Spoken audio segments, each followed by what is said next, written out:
역사상 가장 부당한 판결. 안녕하세요. 사법 피해자 정복순입니다. 중국에서 독립운동한 저의 부친이 향후 고향에 와서 살려고 1927년 4월 4일 경주 외동면 이칠리에 796번지 밭을 매입했고 1931년에는 382-8번을 매입했는데 공권력에 의해 모두 박탈당했습니다.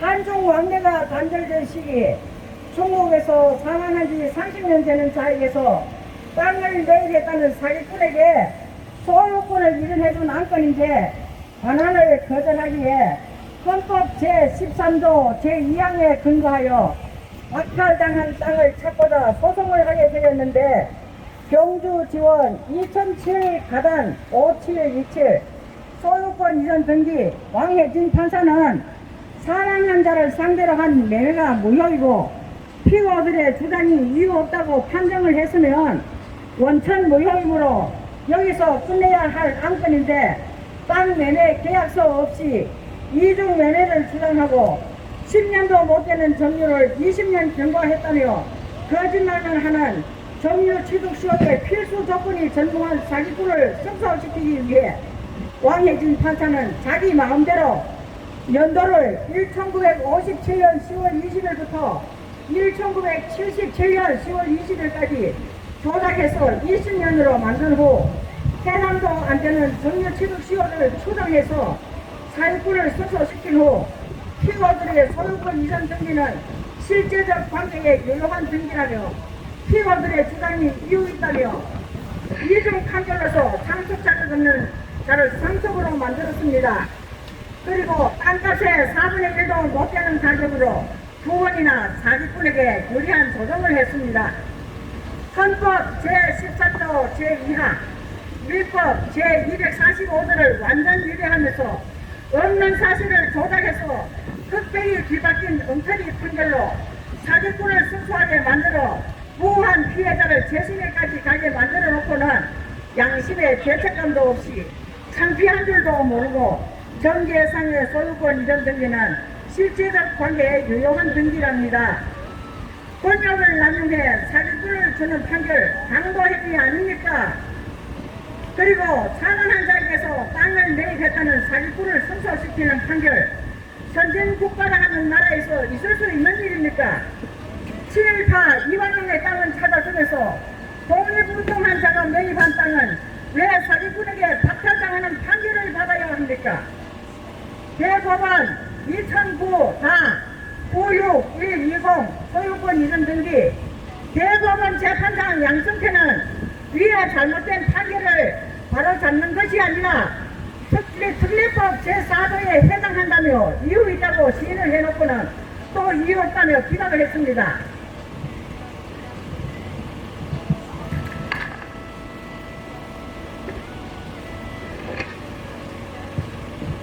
그런데 행여나 해서 2014 제나 136 소유권 이전 등기 재심 첫 시작부터 피고가 먼저 소송비용 담보금을 요구하자 판사는 그 즉시 동의하면서 담보금 370여만 원을 생긴 후에는 또 소송 끝날 때까지 유효하다는 민장과 변호사 선임 수속 재발급을 요구하면서 사기꾼인 피고 가족들과 내통하여 수십 년 동안 연락 없던 노무집에 협박 전화가 갔기에 너무 무섭다며 일체 재발급 수속을 거절하기에 못해왔지만 이 땅의 실매입자는 저희 부친이므로 땅을 나에게 주라는 원고의 공증서와 독립운동 증명서를 제출했음에도 불구하고 흑백이 뒤바뀐 잘못된 판결을 바로 잡는 것이 아니라 재발급 못해왔다는 이유를 특입자가 대리인 자격이 없다며 기각을 했습니다. 그렇다면 대리인 자격 없는 자에게서 받아간 각종 소송 비용을 환불해야 원칙이 아니라고 하니 문제로 제대로 처리하지 못하면서 송달료부터 요구하는 것입니다. 송달료와 인계만 해도 재심에서 5차례 소송 담보 370여만 원에서 원 판사의 잘못으로 무고한 피해자는 정신상, 경제상, 말할 수 없는 고통과 괴로움을 겪어야 했습니다. 그런데 여기서 사건이 끝난 것이 아니라 대구지방법원에서는 1, 2심 소송 비용의 폐결이 끝난 지 7, 8년이 지난 지금에 와서 대구법원에서는 돈 내라고 독촉하고 수원지방법원은 우리 집에 와서 같은 제품을 압류하고 경주지방법원은 소송 비용의 내라는 판결한 후 압류한 전자제품 해제 통지가 없이 대구, 수원, 경주 3개 법원에 참여하여 담보금 300여만 원에서 200여만 원을 사기꾼 피고에게 주었습니다. 이 안건을 처리한 재심까지의 판사는 피해자만을 괴롭히면서 사기꾼을 지지하고 보호하기 위해 온갖 정력을 다 기울였다 해도 고난이 아닙니다. 재심까지 가도록 정의 있는 판사 단 한 명도 찾아볼 수 없었습니다. 그 후 검찰을 찾았지만 여전히 기각만 하는 것입니다.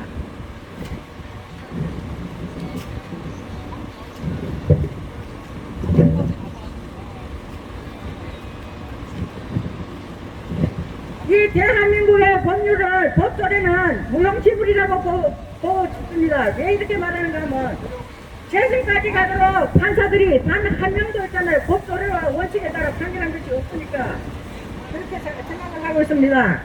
그리고 전 세계에서도 찾아볼 수 없는 역사상 가장 부당한 판결이므로 억울하다고 잘못된 판결을 바로잡아달라고 12년 동안 동서남북 대한민국 방방곳곳 각 건부원을 다 찾아다녔지만 문제를 해결해주는 것도 없고 법을 위반한 판사를 처벌하는 것도 찾아볼 수 없었고 대법원과 법원 행정처에서는 모든 국민은 소급 입법에 의하여 재산권을 박탈하지 아니한다는 헌법 제13조 제2항을 적용하지 않고 번번이 보내오는 건 헌법 103조 뿐이었습니다.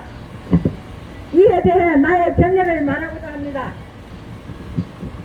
첫째, 헌법 103조 법관은 헌법과 법률에 의하여 양심에 따라 독립하여 심판한다는 데 대하여 법관은 법조례에 따라 심판하는 것이 아니라 심판한 것이 원칙이 아닙니까?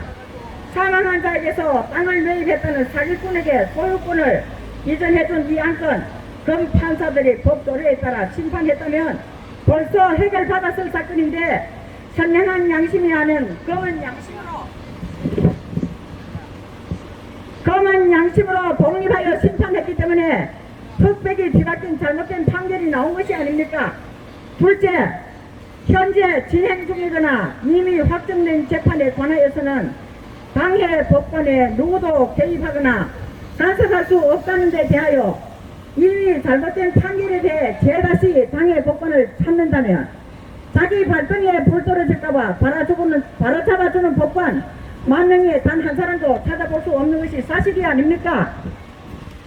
법관이 위반하는 나쁜 짓을 했어도 그 누구도 개입하거나 간섭할 수 없다면 피해자는 영원히 구제받을 수 없는 것이 아닙니까?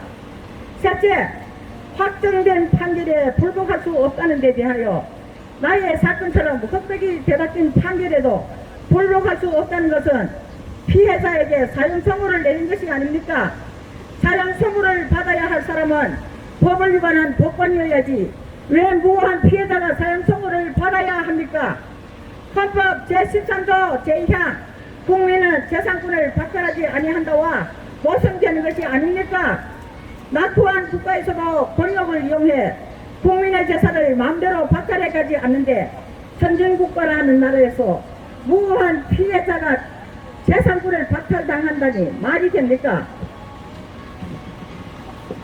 법률 앞에서는 사람마다 평등해야 하므로 법관과 법을 위반했으면 벌을 받는 것은 당연한 일이므로 직위 보화를 막론하고 반드시 처벌해야 된다고 생각합니다. 정의가 없는 나라 어떻게 정상 국가라고 말할 수 있습니까? 정부에서는 법을 위반하는 썩은 검판사 자격 미달인 검판사들을 반드시 처벌해 줄 것과 판사의 사실 조작으로 인해 흑백이 뒤바뀐 잘못된 판결 신속히 바로 잡아주기를 기대합니다. 이상 끝입니다. 잘했습니다.